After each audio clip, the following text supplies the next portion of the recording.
Quand j'ai réfléchi à ça, je me suis dit c'est pas possible, mais je n'avais pas encore entendu Blandine, qui elle a montré que c'était possible. Et donc, pour ne pas traiter le sujet, j'ai pensé à une phrase qui me fascine, comme elle a fasciné énormément de lecteurs de Spinoza. Plus nous connaissons les choses singulières, plus nous connaissons Dieu. C'est-à-dire, plus je connaîtrai chacun d'entre vous, mais la table aussi bien et le micro, et plus je connaîtrai Dieu. Qu'est-ce que ça veut dire? Alors, je ne vais pas vous expliquer ce que ça veut dire, c'est trop compliqué, mais faut aller vite, hein. Alors, on va passer à ce que Spinoza nous dit des conséquences que ça a de bien comprendre ce que ça veut dire.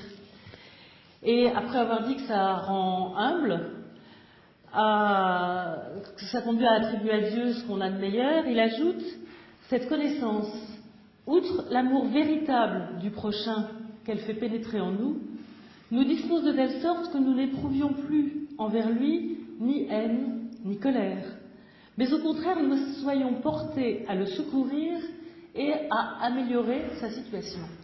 S'il y a un amour véritable du prochain, ça veut dire qu'il y en a un qui n'est pas véritable, qui est faux, qui est simulé. Et c'est quoi cet amour non véritable du prochain? Eh bien, c'est l'amour qui cherche à être aimé en retour, c'est l'amour qui cherche un intérêt, c'est l'amour qui cherche la fusion, c'est l'amour qui cherche quelque chose.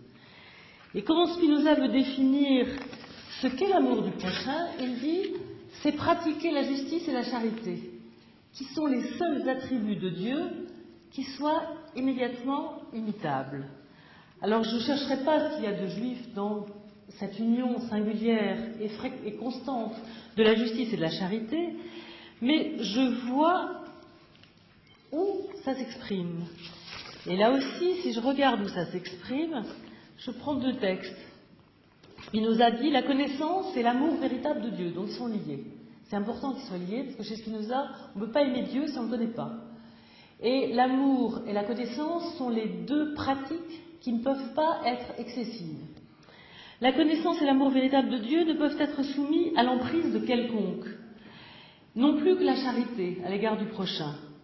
Si en outre, nous considérons que la pratique la plus élevée de la charité est celle qui vise à préserver la paix et à établir la concorde, nous ne douterons pas que celui-là a fait en vérité pleinement son devoir, qui a porté assistance à chacun autant que le permettent les règles de droit de la cité, c'est-à-dire la concorde et la tranquillité. Ça déjà c'est bizarre. Parce que l'amour véritable du prochain, c'est pratiquer la justice et la charité comme le veut l'État, avec un horizon qui est de préserver la paix et d'établir la concorde. Et où est-ce que c'est très utile ça? Pas dit Spinoza quand on est sur son lit de mort, parce que quand on est sur son lit de mort, on n'a plus d'intérêt à défendre, puis de toute façon on n'a pas le temps, hein, eh bien, on ne va pas... effectivement, c'est pas difficile d'avoir un pouvoir sur les affects. Là, il est peut-être optimiste. Mais cette pratique de la justice et de la charité serait, dit-il, utile dans deux endroits. Au tribunal, où il s'agit de juger chacun équitablement, et à la cour du prince, le milieu politique autour du président, qui est le milieu par excellence où se développent les affects. Alors, qu'est-ce que je peux en conclure? Que le véritable amour du prochain, c'est une chose difficile, et qui suppose l'intelligence, qu'il ne repose pas sur l'imitation affective, qu'il ne suppose pas le pathos ni la sympathie, mais une analyse lucide de la situation, afin de mettre en œuvre une solidarité durable et efficace. Et je constate aussi, quand il s'agit de cet amour véritable, de cet amour secourable, Spinoza l'oppose à ce qu'il appelle une pitié de femme, c'est-à-dire cette espèce de pathos qui conduit à s'identifier à autrui quand il souffre et à souffrir avec lui. Aimer et aider son prochain, ça n'est pas souffrir avec lui, c'est lui rendre le devoir qui peut lui être utile. Or, Spinoza, je passe sur les détails, montre que cette disposition est accessible à tous, même aux femmes, qui sont davantage sujettes à l'obéissance qu'à l'intelligence. Et c'est une pratique qui, elle, implique l'intelligence. Or, dit là aussi, Spinoza lie cette pratique à la présence non pas du Christ, car Spinoza ne reconnaît pas Jésus comme le Messie, évidemment, mais à l'esprit du Christ, qui est l'idée de Dieu, de laquelle seul dépend que l'homme soit libre et qu'il désire pour les autres le bien qu'il désire pour lui-même. L'amour fort, dit encore le court traité, doit se reposer en Dieu seul. Qu'est-ce que ça veut dire? Ça veut dire que cet amour-là est intelligence, intégralement, qu'il est une forme de la connaissance de Dieu, et, bien que je n'ai pas le temps de le prouver, qu'il participe de la connaissance du troisième genre. Je lis Éthique 2, proposition 49, Scoli. La connaissance de notre dépendance à l'égard de Dieu enseigne à chacun à être content de ce qu'il a et à aider son prochain non par une pitié de femme, par partialité ou par superstition, mais sous la seule conduite de la raison, selon que le temps et la conjoncture le demandent. Ce véritable amour du prochain est donc en droit accessible à tous, même sans faire beaucoup de science. C'est la voie royale pour tout un chacun d'accès à la connaissance intellectuelle de Dieu, donc à la sagesse. Et pour résumer, je dirais en quelques thèses, il existe un amour superstitieux et impuissant du prochain, qui se réduit à une pitié sentimentale et stérile.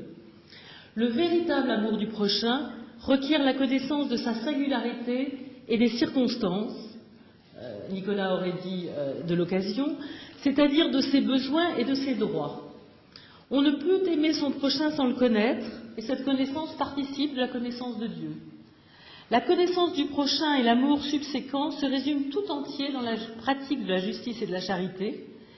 Elle est particulièrement utile au tribunal ou à la cour, c'est-à-dire là où elle se traduit par la justice envers le prochain. La véritable charité envers le prochain est donc inséparable de la justice. Elle doit donc nécessairement avoir une traduction politique.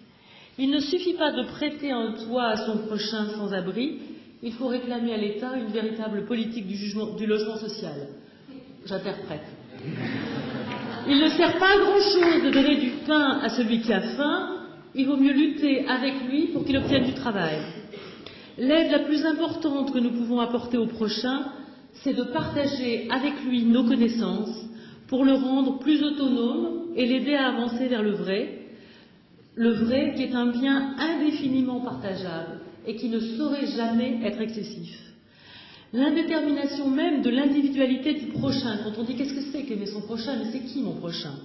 Cette indétermination même, c'est n'importe qui, c'est mon voisin, c'est un passant, c'est chacun de nous, et le caractère aléatoire de notre rencontre et de sa durée fait que je ne peux véritablement l'aimer qu'en inscrivant cet amour dans l'horizon de l'amour de Dieu et en le considérant lui aussi, lui, un X, comme Deus quatenus, Dieu d'une certaine manière.